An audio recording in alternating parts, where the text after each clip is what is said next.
Hi everybody, Russ and My Hammers 11. Hope you're all safe and well. If you're new channel, please consider subscribing, hitting the bell icon so you're made aware of any time I put new content on. Lots of stuff happening. We've obviously got all the charity stuff coming on the next week or so, so keep an eye out for that. And lots of great guests, including today's guest. You recognise him. He's usually on the other side of the screen because usually he's doing it all, and Baz is sort of like, you know, Ant and Dec, you know, you have to have them in certain ways. So it's going to be a bit weird for some people. They might flip their phone over to make sure it's around the right way. But it's Frankie from Claret TV. How you doing, Frankie? How's things, man? Yeah, very well, all things considered, mate.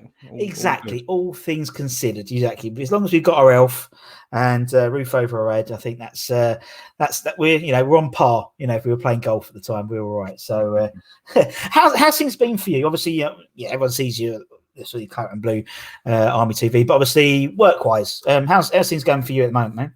Yeah, good, not bad at all. You know, I suppose you set your expectations really low in these times, and you sort of didn't give yourself much hope of, you know, operating much business, much turnover, and you know, we planned for almost, you know, no turnover over these sort of months, and actually we've been pleasantly surprised. We've really helped to plan with people. The people who want to plan, I think some people, to be honest, wanted a holiday and they enjoyed a bit of holiday. And I think it was the first time really, even when I used to go to my place in Spain a lot.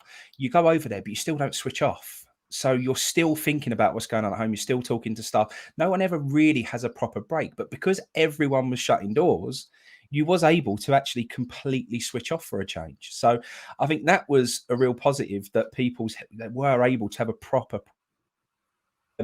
But then I think some people got caught a little bit in that habit and are still in sort of holiday mode at the moment. So, but the companies who really want to press on and really want to sort of change what they traditionally do to suit the current environment now, we've really helped them to do that. So a lot of people didn't offer stuff online. We've helped them implement that so they can sell their product online without any contact and stuff. So it's that's been fun, and it's been different, and it's been good to see their expectations being overachieved as well, because I think they all thought the worst, and actually we've been able to pleasantly surprise them with how much business they've actually done. So that's been good.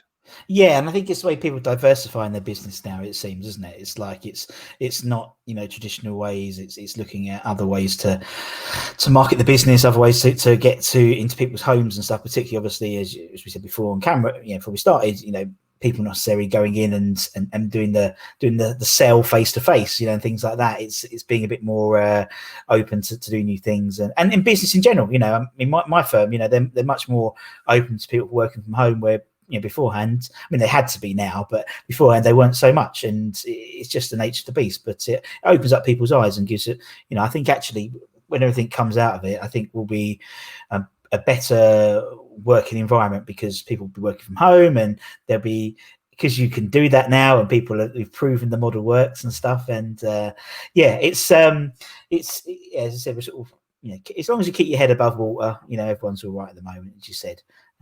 Planning for the worst but expecting the best type thing. But yes, and same as West Ham, we planned for the worst, and then you know, we planned for that relegation. We're all worried, and then we got a little bit pleasantly surprised, and relatively a little bit sort of less painless than I thought it was going to be towards the end, to be honest. But yeah, and then obviously, you know, optimism, blind optimism for the rest of this next year's our season. This is our season. And then the fixture list comes out, and you're like, yeah, about that. It comes with a territory a little bit for me. I mean, being a West Ham fan, you know what you're gonna. I mean, it's obvious to everyone, and we all know. You know, there's so many times where you're having a really, really bad run, and you see sort of, you know, Tottenham first game at their stadium round the corner, and it don't look like you can get a win, but you can pinpoint that and go, that's where we'll win next. It's just typical West Ham, which is funny really on social media these days, that we all know exactly what's going to happen. West Ham have never been any different since I can ever remember. Yet some people still, you know, just sort of on social media, they're always, well, you know, why are you being so pessimistic? Why? It's not being pessimistic. We just know what's going to happen. It happens every single time with West Ham. We love doing it to ourselves. We never take the. I remember my dad, who really is my influence to being a West Ham fan. Really, he always used to say West Ham's sort of mentality is every time they turn a corner, they bump up the curb and hit a tree. That's a And good that's shout. exactly right. It was exactly what we do. We always think Yeah. we're moving on to that next thing, and then that happens, and then you start all over again. But do you know what? I wouldn't have it any other way. I love it like Yeah. that. It makes it all Yeah. more fun. It does. I mean, that's what I get a sense when we do these interviews with people is they like that roller coaster. They hate it, but they like it at the same time. One guy I spoke to said going to West Ham, particularly over the last few seasons, was a bit like a chore, but it's a chore they want to do every Saturday. And it's true. We get, as I said on someone the other day, Saturday, we've lost, you come home, you unseries link match of the day, because you don't want to even appear in your Sky Q or Sky Plus box. And then Friday, and then on Monday, right? Who we got on Saturday? Oh, we got it all starts again, and these things are going to happen. And it's like you don't know when you're on a peak until you hit a dip, and that's so true. You get 2 or 3 games, and you're thinking, when's it going to end? We're probably playing Burnley next week. Yeah, we'll probably lose. But I don't think I would enjoy being like although I would probably enjoy like winning something, but like being like a Liverpool, you know what I mean? Where we're turning over it must get boring. It must get boring, Frankie, beating teams 4-0, 3-0, 5-0 every week. It's, it must be a right drain. Nice to be See, but happening people once. will moan about you for that, but I totally agree. I don't care. I wouldn't want to be like that. I would never, ever want to be just the side that goes and wins. And it makes them moments. Do you know, our moments ain't even really winning trophies. Our moments are going to Old Trafford in the 3rd round of the FA Cup and beating them 1-0. Yeah, exactly. But those moments are all the more special. It means so much. It's totally right. I love it. And I wouldn't change it for the world. I wouldn't. You're right. And we get 3 or 4 moments a season. And we know we can, and it's one year it might be Arsenal. The next year we might be beating Tottenham, or it might be Chelsea, or it might be, or Man United, or we get a point away at City. All these types of things, and they happen 3 or 4 times a season, and it just sort of lifts us up for a little bit, and then we know we're going to lose, as I said, to like a Leeds next year or something like that. But that's why we're West Ham. We're not in it for the football. You back the wrong horse. Why you have to go every single game. You never know when that moment's going to happen. So you have to keep going. So you have to go through all that heartache. It's not like you can sort of, pick and choose. You have to go through all of that turmoil and all of that torture to then finally have that one magical moment. But it just means you have to be there all the time. I made a mistake last year. I didn't go to the Chelsea away game. And I just said to him, I gave my tickets to my mate. I said, go on, you go, because I can't be bothered with that, because we're just going to get run through. Next thing you know, there you go. And I should have known better, because we all know that that's exactly what we do. So you just have to always be there, because those moments, they appear when you least expect them. Totally. I mean, who would think, 20 years ago, you turn up and you're playing Bradford City, and we have that game, which we still talk about 20 years later. It was like just mental. But that's just West Ham, and it sort of leads on to the question. He says 8 minutes into the video. The first question, which I always ask, is why is West Ham your club, Frankie? You mentioned your dad, but why is it your club? It's an unusual one, because I was born and bred and brought up in South East London. So it really, when I went to school with everyone was Millwall. I got a lot of stick for ending up being West Ham, but I lived sort of South East London, then drifted out a little bit more towards Kent, in sort of Welling, Bexley Heath type area. But my family were always traditionally from Woolwich in South London, and we had a lot of family businesses there, and we have a lot of connections to Woolwich. We still do now, to be honest. So, but everyone from Woolwich at that time, Charlton didn't have a ground, and they wasn't really a team that were running then. So your local team wasn't there. Arsenal had obviously moved out of Woolwich a long, long time ago. And everyone from Woolwich supported West Ham, because you used to walk through the foot tunnel, get a 101 bus down to Upton Park, and that's it. So everyone from Woolwich was West Ham. And once you come out of the Woolwich area and you move slightly more into South London, Eltham and those sorts of areas, everyone Millwall. But just that little pocket of South London there, everyone was West Ham. So that was the journey. My dad was exactly the same. He came from that area, and it's funny. It's funny when you say. Do you remember your first game, Frankie? Do you remember your first game? So vaguely. So Yeah. my first game was when I was 2 years old. Oh, fair enough. And in the North Bank, you used to have those posts that used to stand up in the North Bank there, the claret and blue post. And I remember just being propped up onto that post and sort of trying to watch the game. So that was my first game supporting West Ham. My first real memory, we had Blackburn at home, and and this is what I think is such a shame about where we are now, because this won't happen anymore. I remember being in the Bobby Moore lower, sitting right behind the goal, but you could almost touch Ludic McCloskey. He was there in front of you. Yeah. And you felt as a young child so part of what was going on that pitch because you were there. I mean, you could even hear Ludo talking. I remember they got a free kick, and as a young kid, you think you're helping him out. So I'm standing there telling him to watch the shot. Next thing you know, Blackburn have popped it in the top corner. So but you were so close to the what was happening. You could almost feel it. You could sense it. Yeah. It was just, and it's just a shame now that where we are, that if you are a young, West Ham fan and you're behind the goal, you're not going to have that same intimacy that you did then. So that was my earliest memory of a game that I can really truly remember, to be honest. And you sort of remember walking up and the porter cabin on the left hand side, which was the club shop then, which was, again, I know football changes and you have to move on, but just those things were so raw and so almost beautiful at the same time. It was just when football was proper football, and it felt like, something really, really special. So I remember sort of that first time walking down to Upton Park and smelling the smells that you get when you walk down there with the cheap burger vans and all that. It was and seeing them floodlights, just magical sort of things, of feelings as a youngster. And that was it. I was hooked. You got all your other friends at school were Man United and this and that, but to me, that was me hooked. As you done. I remember that pork cabin. That was hilarious, wasn't it? Because like you'd it was squash. I mean, you couldn't do it now. Fuck no, not social distancing. But you say squash, you go, can I have a look at that sticker? And they would have to get out of a drawer, show you it. How much is that? 50p? No, you're all right.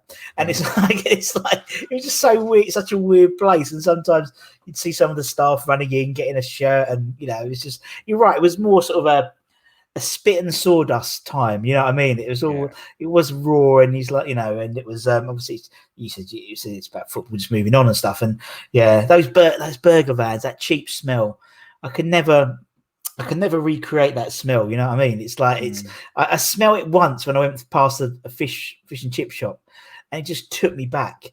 And it was funny. It was like literally 3 or 4 weeks ago, and then I said to my wife, "Oh yeah, I'm just going to go down Ercan's and get the kebabs."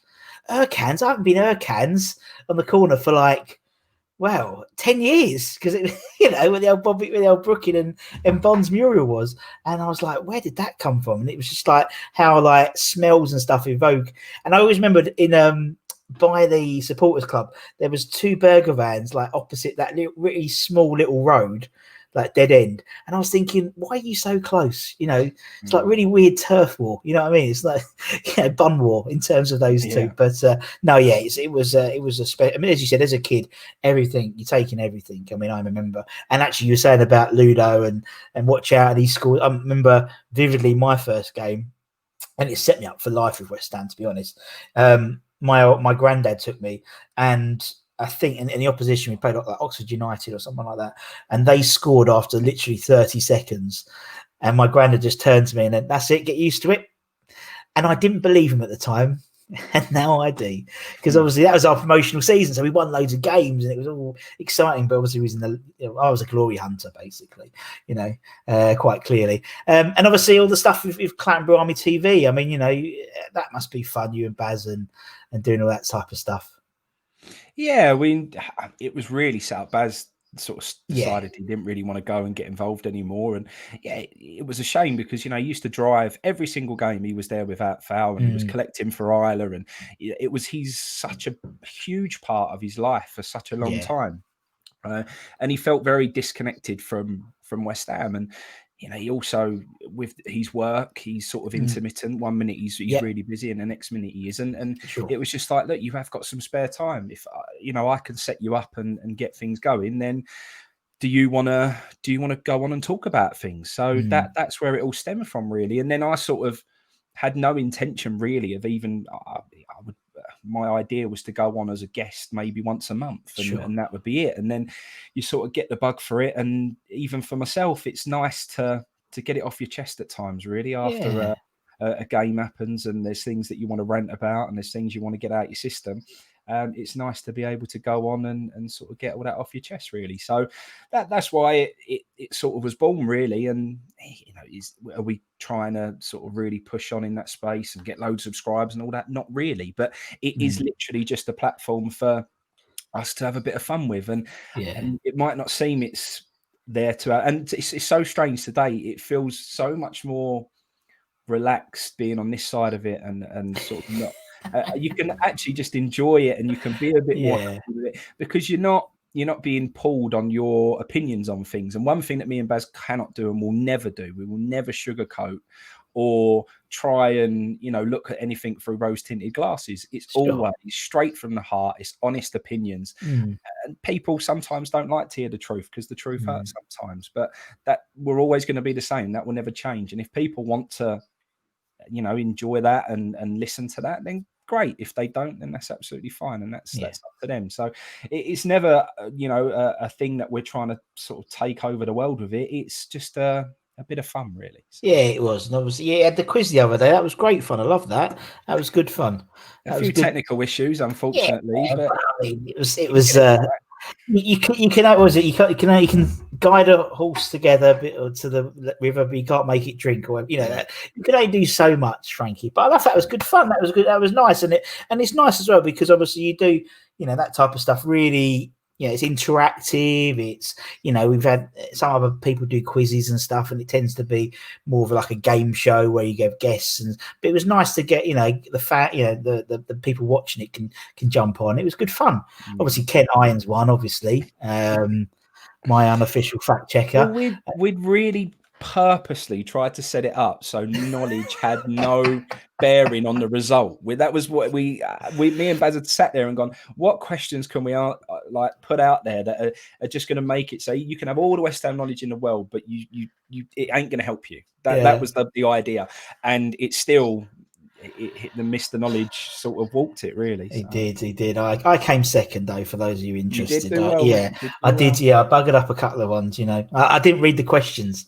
That's the trouble. What was the experience like being on that side of it? I love it. No, I love it. I know, because it's great. Because it's. I mean, to be honest, I've done quite a few quiz nights and Zoom and stuff like that, and so much so that the one that my wife's company did, I think they got a bit fucked off of us because we'd win every week. Because I like to. I'm quite good, but with West Ham knowledge, I'm pretty shit, to be perfectly honest. And but a few bits I sort of knew, and I could guess. I guessed a few, I'll be honest. But I thought it was good fun. It was a really nice platform, and we're doing a game show for the Iron Supporting Food Banks charity event next week, where we're getting a few guys like Ryan and Charlie and Anton. We're doing like a pointless thing based on Hammers 11. How many, sort of get obscure. You have to get the most obscure answers and things like that. So it's gonna be quite fun. But no, I loved it. I thought it was really cool and a really nice way to sort of interact with people and get them involved. And more so than maybe doing a live stream where you can chat and comment, and you could do that and dish out some prizes. And obviously, guys who were shit and got no questions and wooden spoon. No, it was great fun. I thought it was a really good idea, Frankie, and hopefully you guys keep it going. Appreciate there's a lot of work involved in that, but definitely. I think you should make Ken Irons be the quizmaster. That would make a lot of sense. In it, and then he would not win. And then as you said, but then it could be the other way, and it could be you might have the most really complicated, really hard questions and stuff, and then people would switch off. It's having that balance in it. It's having the balance where people has got enough where they can get a few questions, but then there'll be a few tricky ones. So but anyway, we digress as we always do on this thing. So anyway, so the whole idea, as I mentioned, about this Hammers 11. So we've interviewed about 150 odd people, I think, so far in the last 4 or 5 months, as long as the channel's been going, and we want to find out their 11. So they're 11 players. So the only rule is really that you have to be alive to have seen them play. Otherwise, if not, we'd all have Bobby Moore, you know, Billy Bonds, Brookin, but you and me, Frankie, never saw them. And so, you know, we've got other legends such as Javier Margas and, you know, and Jonathan Spector and David D. McHaley, for example. And so that's the idea, to try and get this nice cross session. And we've had about 220 odd different players come up. So it's not the same players also. Obviously, a few times, you know, certain players do appear in everyone's 11, but regardless of what people do in terms of themes or whatever, we do get a nice cross section. So that's what we do. I'm really interested. Obviously, Baz was like my first. He was the My Ham's 11 virgin, really, bless him. And your current's at about 150th, so you know there's a sort of a yin and yang look about this, which I quite like. So we'll start off in goal. So who will we have in goal for the Frankie 11? So I'm glad you said that. So, I've kind of gone with players that I have a real moment that I remember. Brilliant. Of. Love so it. and that's the reason why I've picked them. So there will be hopefully some more different names to what you've had already, because it's not necessarily they are the legend. It's just that's something significant that I remember about supporting West Ham. So in goal, we've already sort of touched upon it. So it's Ludo. Like I say, sitting behind the goal there and sort of me remember him in that bright green kit. It's just sticks in your mind, you know. And I just, it was such a connection. That was my first real sort of moment of being a West Ham fan. That it couldn't be anyone else really. And not only that, but we still sing his name to this day, don't we? It is, it's crazy, isn't it? Yeah, and was he the best goalkeeper in the world? Not really. I mean, he was a decent shot stopper, a bit suspect coming for crosses. He was always a bit shifty with that. But, you know, at the end of the day, he was a good, solid goalkeeper. He was a typical old school West Ham player, really, a proper servant, someone who was committed to the cause and loved the club. And that means a lot to me. And I think that's why we still sing his name. Definitely. Yeah, definitely. And I mean, goalkeepers, apart from sort of a 6 month period last season, goalkeepers now, we've never really had a real problem.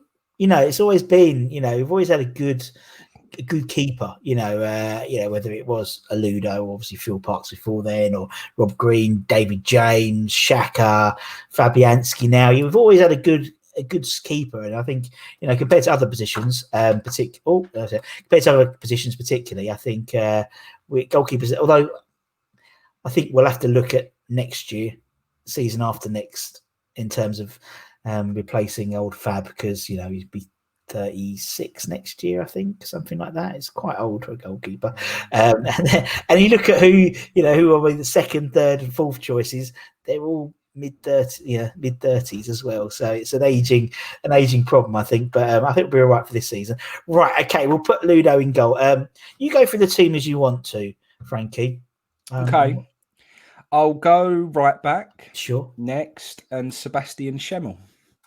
I suppose really because he just was such a workhorse down that right-hand side there. And the game that we had against Man United at Old Trafford in the FA Cup, he was just unbelievable that day. And that whole season, actually, he just didn't stop running. And he was so committed to the cause. He was such a sort of charismatic character on the football pitch as well. He was just, you remember his long hair, and he was just, he really stood out as this sort of, and at that time, that's what I miss that a little bit about us now, that even West Ham always had heroes. We've always had heroes in our teams. And I think we're lacking a hero at the moment. I think we're lacking that real, at the moment, it's probably Declan Rice. But really, in my time of watching West Ham, we always had the flair players, the attacking players that were our heroes.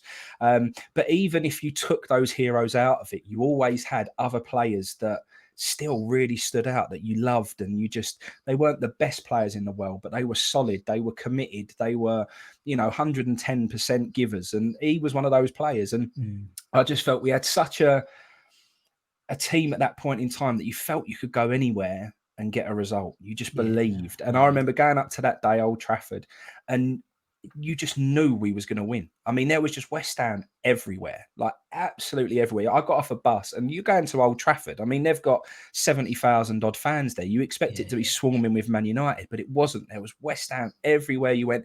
We went into the town the night before. We stayed in Stockport. Went into town the night before, and everywhere you looked, there was just West Ham. It just had that feeling that you knew something special was going to happen. And Schemmel was a big part of that, and that's why he's in there. I think as a youngster, my favourite player was Steve Potts, and he was a close player to go in there. But as I said, I don't really have any memories that I can pick out and go, that was a Steve Potts moment. But Schemmel was, that day, he was just phenomenal for me. And the other one that people don't mention, he won't be in my team, was Tahinian as well. He was a colossus that day. He was so good that day. He was just a wall that they just couldn't get past. So, those two have always stuck in my mind. Yeah, I mean, Seb as well. I mean, not being funny, he hammer of the year in his first year at the club, and it's from a right back, that always gives you a bit more, fair play about it, because it's not a glamorous position, but he galvanised that position, and people loved him. And then obviously his second season syndrome, which happens all the time at West Ham, and fell off the face of the earth. I think because he had his hair cut. If I remember, he cut his hair over the summer, like Samson with his footballing prowess. But that one season he was just absolutely awesome, and he was excited. I was I remember he was in my 11 as well, and I was like, do you know what, we've got a right back here. We've got like a new style of right back. That's why I think it was exciting, because he was the first one of that sort of more modern right, bombing forwards, really sort of tenacious. And it was a shame. But he owns a bar in Luxembourg now, doesn't he? Called the West. Called Upton Park. Yeah, called Upton Park or something like that, I believe it's called.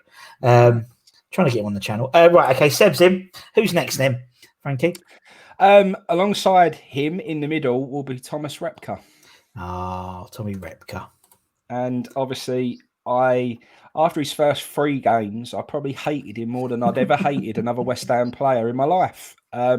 Just getting sent off every game. I just couldn't believe what he was doing. I've never seen anything like it. So a very unusual start to his West Ham career. Yeah. But he massively grew into it. And again, he was one of them players who, if you was against one of the better teams, one of the footballing teams, he'd go and leave his mark on players. And I always remember that about West Ham. Yeah. Back in the day, we had your John Moncurs who would come on and let people know you're there. We had that bit of grit about us that if you was playing a top team, we would really sort of get in amongst them and upset them. And we could, as much as we could still play football, we would know how to upset teams as well. And I loved that. And the main reason he's in here is because of that game against Fulham. To be in the middle of that pitch after Rio Ferdinand scored that unbelievable goal over his shoulder, which was just what a finish that was. And then, full time, Bubbles goes up and he's just breaking down on the middle of the pitch in tears. That's one of my favourite clips to watch on YouTube. If anyone wants to know what it should mean to be a West Ham player, and why I get frustrated and Baz gets frustrated about West Ham in our current state, go and watch that video. And every single player that plays for us should have that same emotion for West Ham United. And I love Thomas Rhett. He was sort of like, at that point in time, one of my heroes. And I remember being a mascot for the Coventry in the Cup game. I think it was the League Cup. We was really bad at that particular time. And I can't remember whether our manager was still there or whether the manager had gone, but it was close anyway. So I got to go into the dressing room. And I was just taken back that Thomas Repka was there. I was just like, there's my idol. And I phoned up my uncle and I'm in the dressing room and I'm like, there he's in front of me. He's like, is he there? He's there. He's like, yeah, go and talk to him. I'm sitting in front of him trying to talk to him. He don't speak a word of English. He cannot understand a word I'm saying. I'm sitting there thinking he's ignoring me and he's like, what's this kid doing? Like, get him away from me sort of thing, because I'm just driving him mad because he ain't got a clue what I'm saying. So I was a bit like taken, and then I realised, he actually don't speak English. So at first I was a little bit like, well, why does he hate me so much? And then it all turned around. So Thomas Repka for me. I just think, like I say, just to see what West Ham meant to him, was enough for me to put him in there. I know what you mean. And actually, I was slightly, and I know what you mean about sort of new players coming in, understanding what it means to be a West Ham player.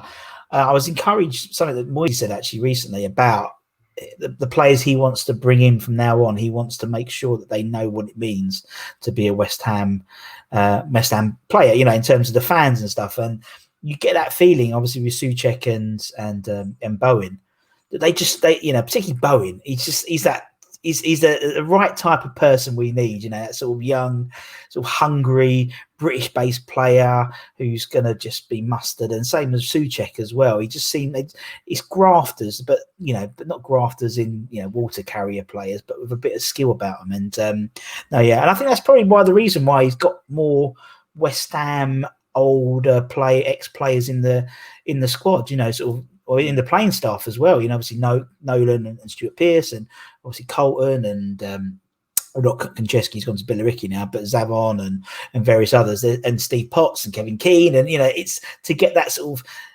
communicate that across. So when you are playing Tottenham, people know why the fans are already at this heightened state, because it's not traditionally geographically a rivalry, because there's is North London, but obviously Tottenham is, and even Chelsea and people like that. But I know what you mean. It has been, and also I think that the nature of the players we've brought in over the last sort of 3 or 4 years in before then were more professional football players. That makes sense. They see the job as a job rather than as a passion as well. And I think it's so contrasting as well with people like Mark Noble and it's an interesting dynamic really to look at as to why, because you can't say Thomas Repka was born on Green Street and lived there all his life and was a West Ham boyhood fan and whatever. Do you know what I mean? So it's not about being from the area. It's not. So you can bring in. I think we as fans, we moaned a little bit since we moved that our identity had been lost a little bit, and I think that then also showed from the players that we were bringing in, they also didn't get what West Ham was all about. And I get that. Yeah, I think there's something that we need to do to replace that. But you're right, the right type of moves are being made. Obviously, Stuart Pearce coming in on the coaching staff recently, I think's a superb addition, because I think he knows exactly what it's all about, and he's got the right mentality. How many year as well, so absolutely. So I think he could give them a bit of a kick when they need it. So I would not want to be in the changing room at half time if you're 2-0 down or 3-0 down to West Brom or whatever, which we're no doubt going to be this season, with him, with Piercy, Kevin Nolan, Moyes, and Alan Irvine. He ain't a shy violet. Ripping. And I think that's what we need. I think we've been, Pellegrini was, more European, not European, more foreign based, obviously South American, but less. It was almost like he didn't have that sort of working class mentality of a football club, where David Moyes sort of does. I just see him.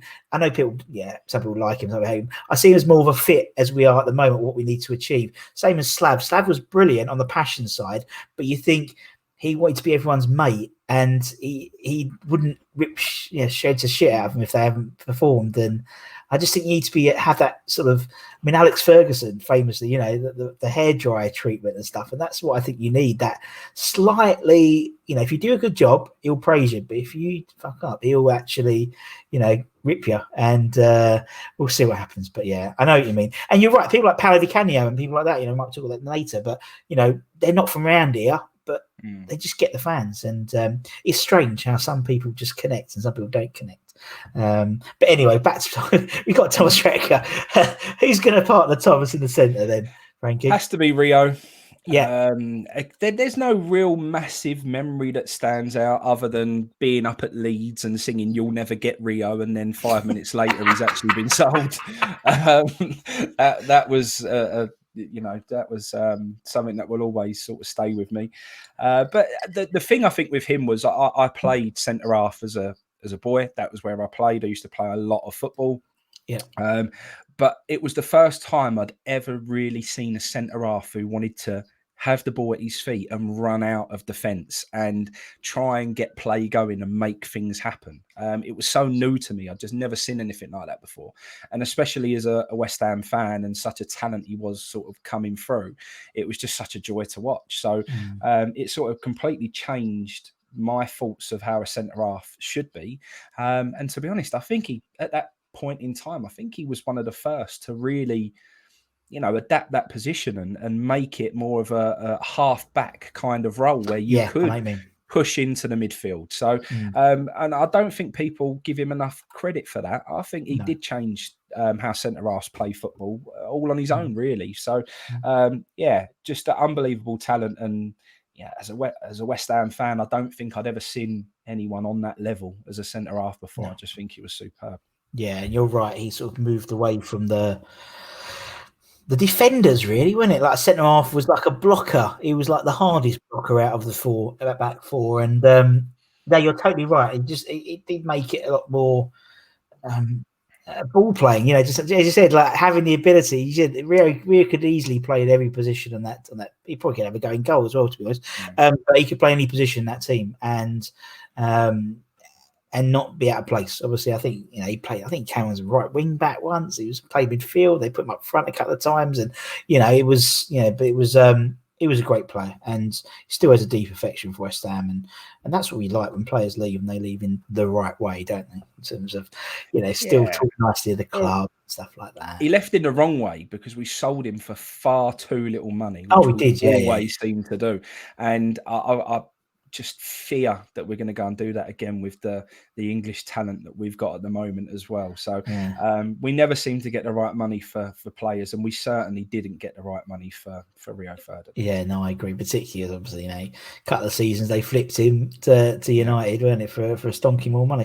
Right, okay, Rio's in. Left back, we're playing left back. Who we got left back? John Pantsil was close. He was very, very close. Just for having such a limited ability player who then had his own lap of honour when he left West Ham. He just off on his own, running around the pitch, doing his own lap of honour. Everyone was looking, going, what is this geezer doing? He was just off, running around the pitch at the last game of the season. Never seen anything like it. But, for what he was, I mean, we used to sing, number one's John Pantsil, number two's John Pantsil. We all dream of a team of John Pantsils. Like, we loved him.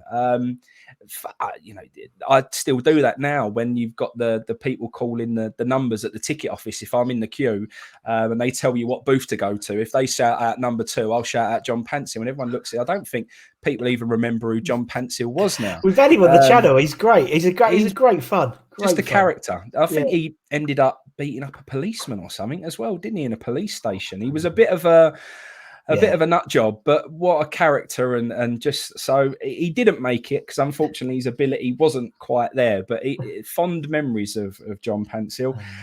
Left backs, always something since I've supported the club that I think we've struggled with a little bit, and I've never really taken to any of them. But Nigel Winterburn is my choice. Ooh, great and shout. That really is because of the header at the back post against Leeds away. It was just unbelievable. At that time, Leeds were a force, and they were a team to be reckoned with, and they were going on to semi-finals of Champions Leagues and all sorts. And I don't think we expected anything at Ellen Road that day. When he scored that header at the back post, just unbelievable reaction from the fans. It was just, and it was such a scary place to be before the game. I come off the club coach, and there were people trying to snipe me away, and it was such a horrible atmosphere. So then to get that one over of them, it went absolutely crazy up there. And that memory is something, again, that would just sort of stick with me. He goes in. Yeah, and it was part of that time, obviously we had Stuart Pearce and obviously Nigel. We had, the Razors, the Ian Wrights.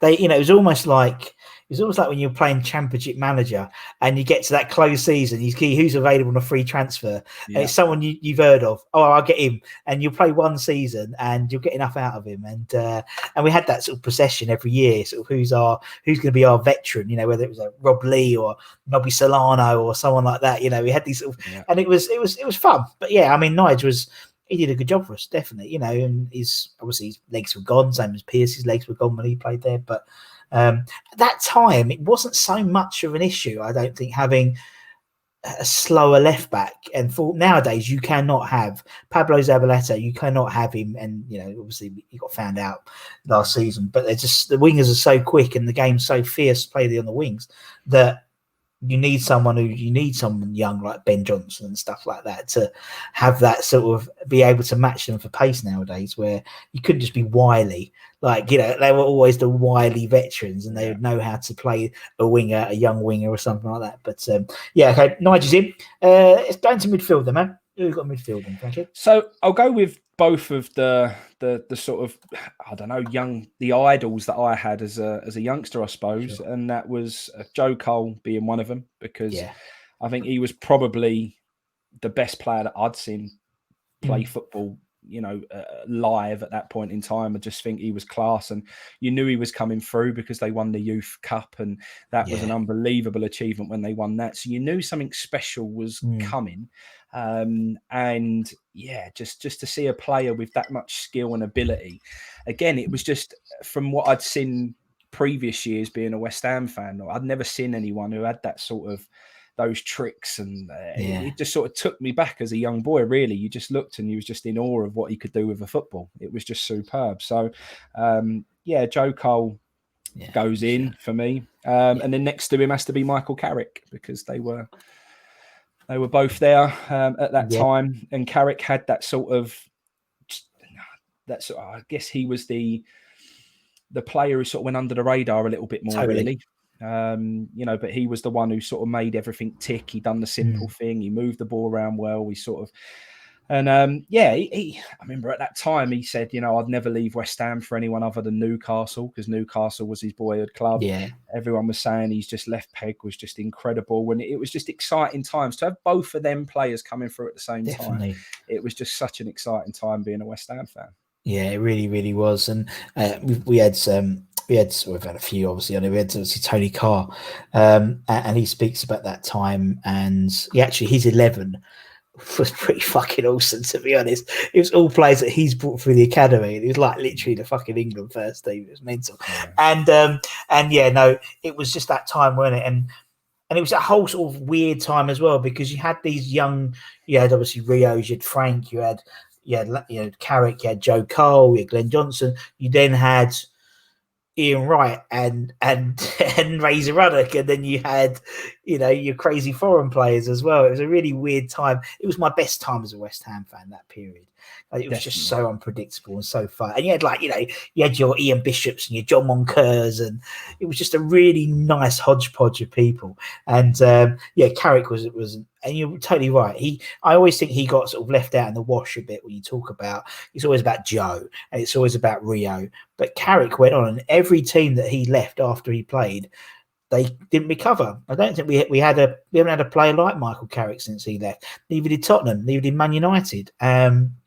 And he should have got more England caps, I think, definitely. Again, I just think he came a bit at the same time, and it happens all the time with West Ham players. They turn up and they're there with a whole bunch of similar players. Like, you know, everyone goes to talk about Phil Parkes, and Phil Parkes was in goal when Shilton was in goal, and Ray Clements, and he didn't get as many games as he should. Same as Billy Bonds and stuff like that, obviously never playing for England and stuff. And Carrick, I think, was one of those ones who gets left out. But every team he's played for, the fans really, really rate him. And that shows you not just one club, but it's all of them. I mean, my mates who are Tottenham fans still talk about how they've never replaced Michael Carrick, and they haven't. And long may that continue. Right, so put Michael in. It's quite funny. We get quite a few like non-West Ham fans watch these watch the episodes, because they don't have anything else like this. They don't have that sort of connection and family and community spirit around, and so, you know. There we go. There you go, John Page, if you're watching. But again, two players we didn't sell for enough money, mate. The same thing again.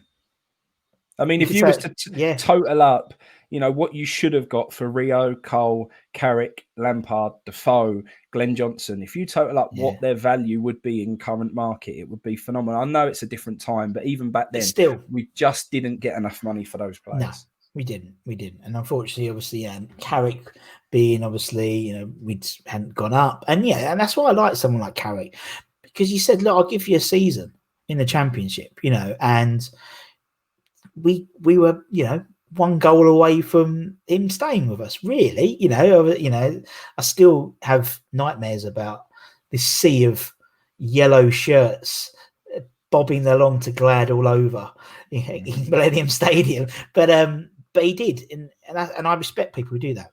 He gave us a season, and we didn't stay up, and he moved on. Fair enough, you know what I mean? It's like didn't just put a transfer request in straight away and stuff. I hate people who do that. Right, anyway, so we've got Joe, we've got Carrick. Who's next? So we'll go out on the wide now, and I'm going for Trevor Sinclair. Oh, tricky Trev. So, yeah, obviously so many moments that you can pick out of him, the ball into Di Canio. But I think the one that really, really sticks in my mind, being from Woolwich and at this time Charlton being back, the goal he scored on Boxing Day when we beat them 4-0 or 4-1. I can't remember what it was, but 4-0 or 4-1. That volley was just unbelievable. Just fell to him outside of the box, and he just sort of swiveled and bang straight in the top corner. It was an unbelievable goal, and at that time, the last thing you wanted was to get beat by the team where all your mates support them and everything. Totally. Else. So it was really important. And Boxing Day, we've never had a brilliant history of winning over those sort of Christmas periods. No. Really, we never seemed to do too well. So I feared the worst, but we were superb that day, and we played really, really well. And Sinclair was a huge part of that. And not only that, I just think those sort of Intertoto Cup games that we had, he was brilliant through those games. He really carried us through that. If you look back at some of the games that we played there in the Mets games, he was just brilliant, mate. Just the pace that he had, and the creativity that he had, and he was an absolute nightmare for fullbacks. Absolute nightmare. He really was. And I mean, you have and I was listening to a thing the other day, and he was saying that his best playing time was at West Ham. Technically, he thought his better was at QPR before he got injured, but he loved his time at West Ham, and still fondly, obviously. Still turns up at London Stadium occasionally, does speak very fondly of it on Talk Sport and stuff like that as well. And, I think it's safe to say we resurrected his career, really, because he was sort of going like that a bit at QPR, and comes to us and gets back in the England squad, and stuff like that. Got into the World Cup, and that was amazing. That was the first time I can in my lifetime having a West Ham English player in the World Cup. That never happened with us. It did afterwards. You said there's Joe, and that would go and then go to Chelsea, and Frank, and then play for England. But a current West Ham player, I was like, fuck, this, when he scored again, he scored and obviously played really well. And I think I was at uni at the time, and he was really, really proud because he wore your West Ham shirt, a bit like sort of the Euros when Payet played, but obviously being French, but it was really cool. But Trevor Sinclair was in my team. I just thought, I love the man. Right, okay, Trevor's in. Who else we got, man? So we'll go on the other side now, and it is the man you just mentioned, Dimitri Payet. He's just unbelievable. Just and I struggle to separate him and Di Canio, to be honest with you. But yes, I get that. He, in terms of ability and what he achieved in that season, and again, it's like I said, we always had heroes, whether it be Di Canio, Cole, Sinclair. I just don't get the same feeling for some of the players that we have around us now, other than Declan Rice. Declan Rice last season, brilliant. I just don't get it. But Payet was just another magician, a typical West Ham player. I remember when he first played, and I can't remember who it was. I think it was Berkikara, and it was in the first stages of the European competition. I think we'd got there through fair play that year. I think it was. I think it was that one.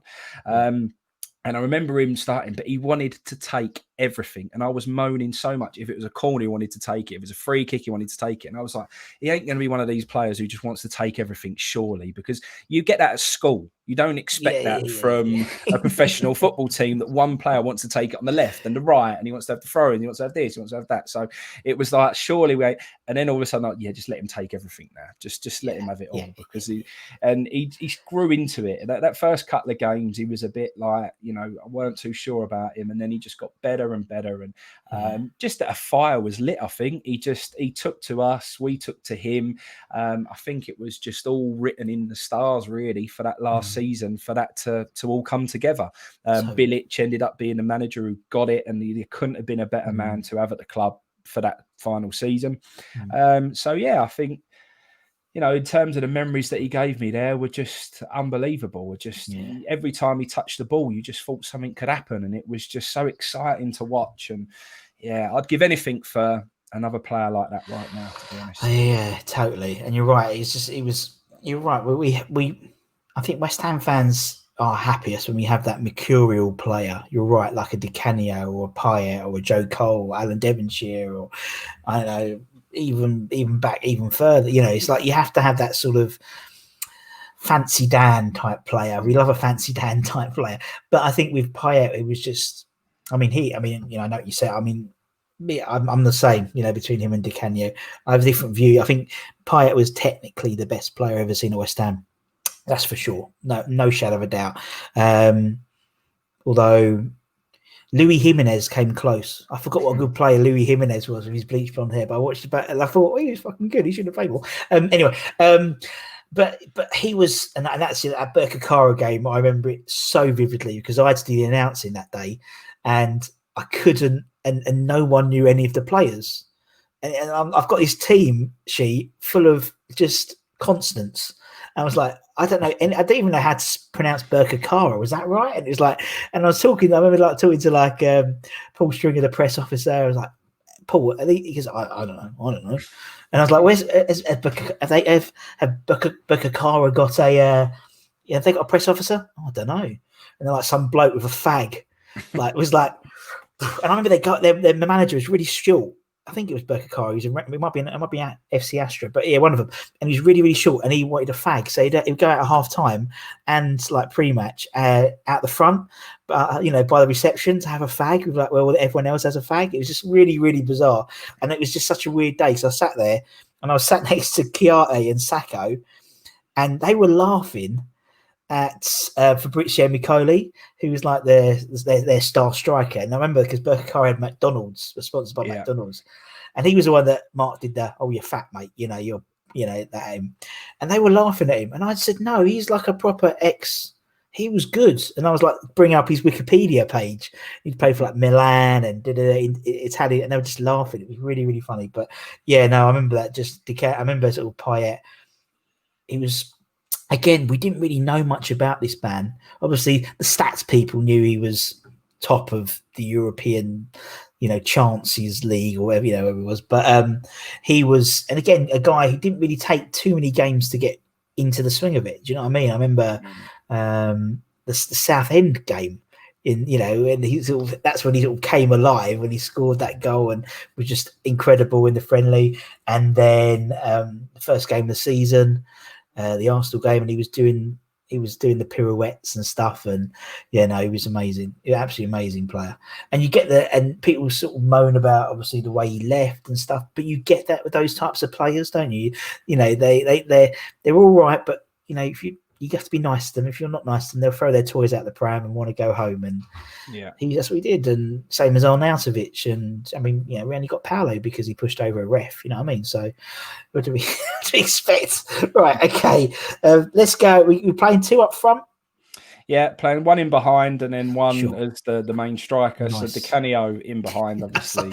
Sorry, I keep spoiler alerts, but yeah. Yeah, no, just again, for me, I still, because of how long he stayed around, he still pips Payet for me. And I think people do underestimate his technical ability as well. I think the ball used to stick to his feet just like it did with Payet. I think his passing ability was unbelievable. He was just an absolute colossal player for West Ham. And again, another player who you just thought at any moment he could just do one bit of magic that would just make it happen. I remember we were bottom of the league, rock bottom of the league as well, and looking terrible. And we went Chelsea away. And we beat him 3-2, and he scored that volley, and he's running around going, Mamma mia, Mamma mia. And it was just an unbelievable goal. And then we're all in the stands going, we are bottom of the league, just giving it to Chelsea as if to say, look, we're crap, but we're still rolling you lot. It was just a brilliant away day. But then you go back to the Man United game, which we've touched upon a couple of times, and that Barthez famous goal was just incredible. There's just so many moments with Di Canio. Arsenal at Upton Park when we hadn't beaten beat him in I can't remember how long. He flicks it back over. Like that was almost like the Bergkamp goal that he scored in the World Cup. Everyone remembers the Bergkamp goal, but Di Canio's was up there as well. It was still a brilliant finish.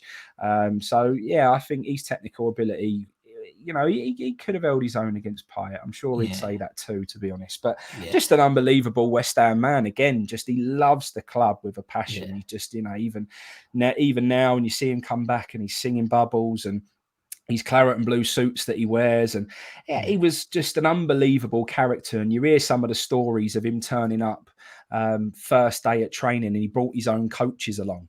And Harry Redknight's like, who's these guys? And he's like, no, your coach is not good enough. I've got my own coaches. And, you know, the stories are that he changed West Ham altogether. And there was, this will be interesting to you, but there was that time where we always wanted to come out to like you'll know the name of the song, but we used to have an atmospheric track that we played before Bubbles.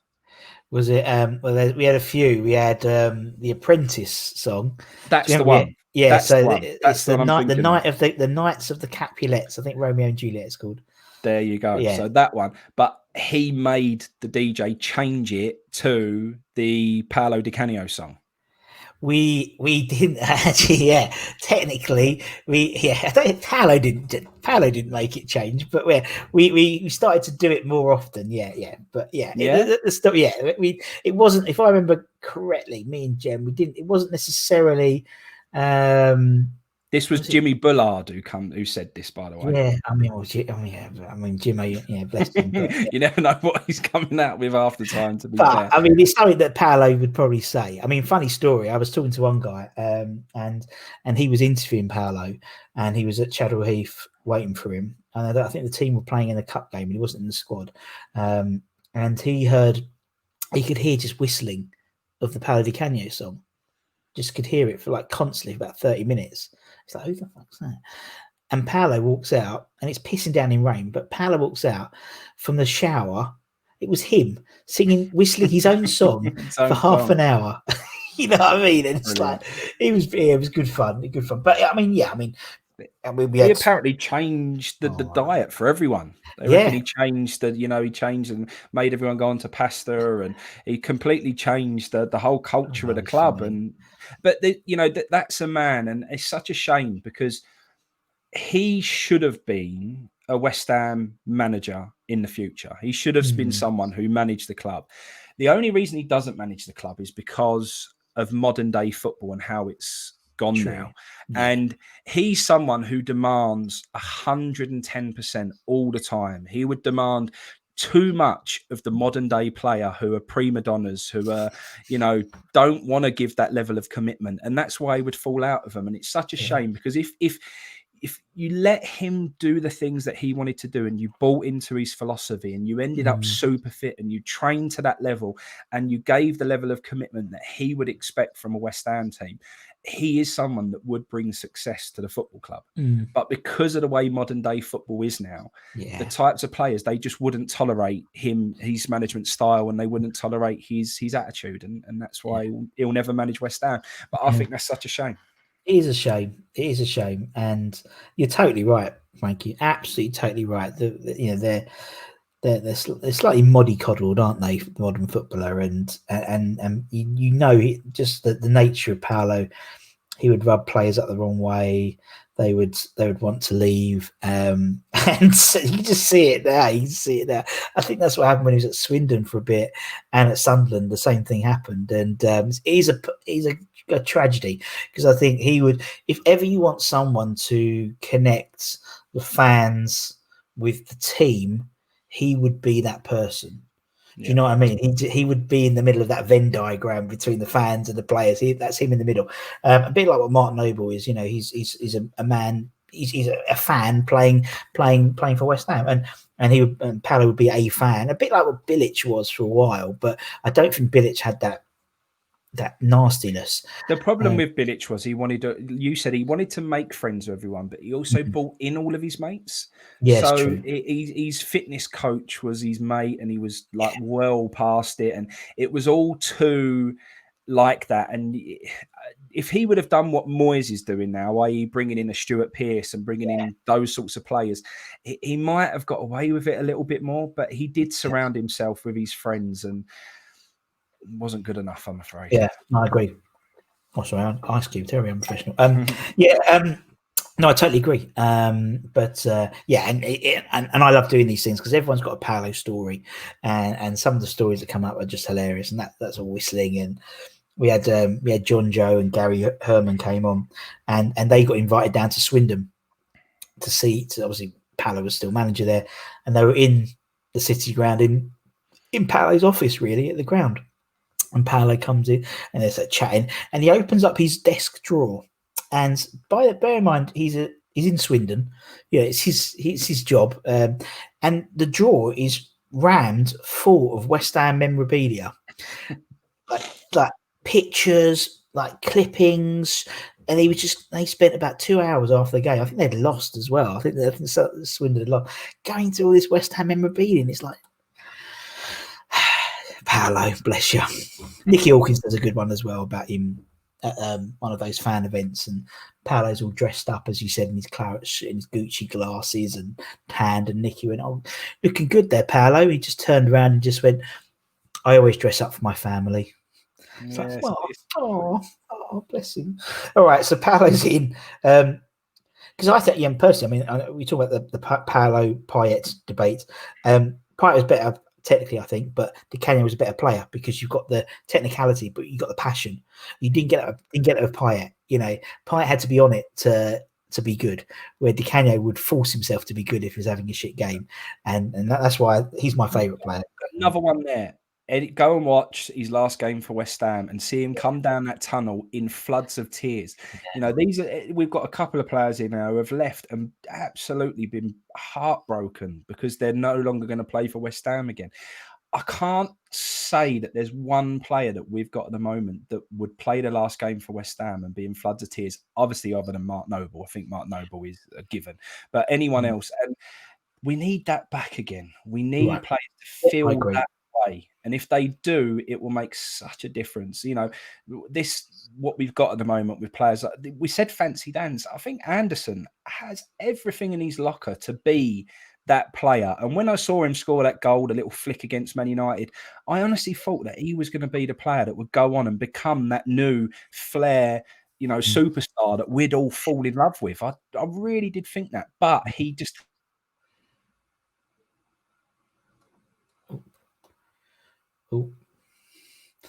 Oh, Frankie, where have you gone, man? Oh no. Well, while we wait for Frankie to get back, it's a shame because I was loving that chat. Obviously, we've got the charity thing coming on soon, which will be good next Thursday. Make sure you're around for that. I'm not sure where Frankie's gone, but it doesn't matter. Doesn't matter. We carry on. So obviously, he just put Paolo in. I will try and remove him and put him back in a minute. We'll see what happens. Oh, it's all technical here. We'll see. That's the trouble when you do things online. Do we have him back? We'll see. We'll see if he comes back or not. But obviously, he had Paolo Di Canio, which was a great shout. And obviously, we've got the stuff on the 20 on Thursday, the 27th. In terms of the charity stuff, the Iron Supporting Food Banks, which is really, really cool. We've got the live game show with Frank. We're gonna get Frankie back in. We're getting Frankie back in. It's all right. I was just plugging the live charity event, so it's okay. Wonderful. Anyway, we'll have Paolo. We said Paolo. Yeah, let's have the last one. Let's have your last player, man. The last player. I'm still torn between two, and I'll keep it very short and sweet with one and go into a bit more detail with the other. Nice. The one that I felt, if I was to say who is the best natural goal scorer that I've ever seen play for West Ham, it's Jermaine Defoe. In fact, it's not the best natural goal scorer I've seen play for West Ham. It's the best natural goal scorer I've seen play football live ever. I just think we knew he was coming through. Bournemouth, you're watching the results at Bournemouth every week, and he went on that goal scoring run where he scored every single game for about 14 games or whatever it was. It was ridiculous. So you was just there was just this real buzz about we was going to get this kid back, and he was just going to, you know, come into the team and he could be amazing. And then he started to make appearances, and you know, every time he come on, we were singing "We're going to score in a minute," because you knew he was going to come on as a sub and he'd get a goal. And every time he did, it was just unbelievable. And then again, the affiliation with Charlton, and there's still a little place in my heart because I live just round the corner from him, so I've got the old Charlton ball there. But he scored that hat trick against Charlton, which was just brilliant, and it was just, you know, every time he got that ball in front of goal, you fancied him to score. Slight contrast to what we've got with Antonio at the minute. When he goes running through 1-on-1, I don't think he's going to put it in the corner. I don't think he knows, Frankie. That's the thing. No, that's you're right. He's so unpredictable. I just think he's so raw, and you know, it's endearing, I think, at the same time. But carry on, sorry, mate. Yeah. But I know. And we had sort of that Tony Carr sort of around the club at that time, and he weren't strong enough, and he was such a small player. But I remember at the time we were saying we're going to train him to run with his chest out, and we're going to teach him how to be a bit more of a presence, even though he's not the biggest player in the world. And he just started to come through, and he was just unbelievable. So that was great. But if I go down to like actual memories, again, he's probably not the best striker ever, but Bobby Zamora will be the man for me. And that Ipswich away game where that ball sort of come over and he just lobs the keeper, it was just I watched that again. It's just absolutely. He scored. Bobby Zamora, as much as he wasn't the most prolific goal scorer for us, and he wasn't the best striker that we had. I mean, we had so much expectation. At one point, I can't remember what he'd been bought for, but he was a really expensive player, something like £18 million or something like that. He'd been sold for before he come to us. And then he comes to us a little bit cheaper, and you thought, well, he must have something about him to have gone for that price before. And he comes in, he's a bit whatever, but he always scored the important goals. The important goals, he always popped up, and he was the man who, you know, got you a goal when you needed it. So, for the memories and for that moment at Ipswich away, which was just an unbelievable day out and probably one of the best away atmospheres that I've ever experienced. Bobby Zamora goes in. Yeah, I mean, but I remember when we went up, I've a vague recollection of the first sort of month, maybe 6 weeks. He was like top goal scorer in the Premier League. If I remember, there was like but he didn't score a clean goal. Everything sort of was a deflection, or I think he scored a goal against Liverpool. He came off his arse. I really remember, I vaguely remember he just had a knack, and West Ham fan, and I think again we love fans who play for West Ham, and great guy, and into his fishing obviously with Mr. Bullard and stuff amongst others, but no, he's a great guy and a lovely bloke. But you're right, he was, because obviously he was at Brighton, and there was Bristol Rovers, and he went to Brighton, didn't he? Then he went to Spurs, and then he came to us, and then afterwards, he went back and had a great career, at QPR, and he's still fondly remembered. He did the same thing, scored the goals that took him up for QPR and stuff as well. So everywhere he's gone, he's scored goals. But I agree, not the most prolific, but doesn't matter with West Ham. I think we've never had a prolific striker really. I mean, I think since after Antonio, I did the maths the other day. Obviously, scoring 10 Premier League goals. I think the first person since then was, I believe, Carlton Cole. We might have been Ian Wright or something like that. I'm sure Ken Irons will tell me in 30 seconds time who it was. But we haven't had that 10 goal. We talk about a 20 goal striker. We want a 10 goal striker consistently first, and then we can move on. But that's great, man. Thank you so much for your time, man. We've an hour and 7 minutes, and time has flown by as always. And we promised to give you something to. Of course. So just to preference this, Frankie and Baz have kindly going to donate something for the raffle for the Iron Supporting Food Bank stuff, and this is all off the cuff. So I'll leave it to you, Frankie. Go on, man. Well, we'll do a little package for you because we've got a few bits and pieces at the moment. So the poster behind us, the Declan Rice one with Southgate hand signed by him, we will put one of those up for you. We've also got a signed England program from his debut with England, Czech Republic program. So we'll put one of those in as well. And I do have one boot left, which you'd said you would have liked. So we'll sort you out the boot as well. And while I'm here, can I do a little plug for an Isla ticket raffle that we're doing at the moment? So we have this huge framed setup from Declan Rice's England debut, which has the official team sheet signed. It has the programme. It has a pass to the Bobby Moore Lounge in there as well. And it has the official match ticket down in the bottom corner. So it's a massive plaque from his... It's pretty much the full set from his England debut. So we're raffling that off for Isla at the moment, and it's only £10 a ticket. So people can tweet us and DM us for the details, and then Baz will send the PayPal details, and £10 a raffle ticket. There's not long left to go on that now, so I think there's about a week left to get your chance to win that. So while we're doing Isla stuff as well, we're obviously the My Hammers 11. We'll plug it all, might as well. The My Hammers 11. You can get your Sabutio prints done by Steve Krieger, and 25% of all sales goes to Isla as well. So, and I know he's got a sale on now for the close season. There we go. We've done it all. We've talked about West Ham for charity, and then we're all good. Frankie, cheers, mate. Thank you so much for your time. Obviously, thank you to everyone for watching or listening now, because everything's going to be on podcasts in Spotify, Apple, or Alexa. You could say, Alexa, play Miami's 11, and that will come on eventually as well. That'd be fun. So hopefully that's happened now, because I've said it and people are watching it on YouTube, and they're Alexa. I want to really piss everyone off. But anyway, from me and Frankie, take care, everyone. Stay safe, come in your irons, and we'll see you again very, very soon. Take care, everyone. Bye-bye.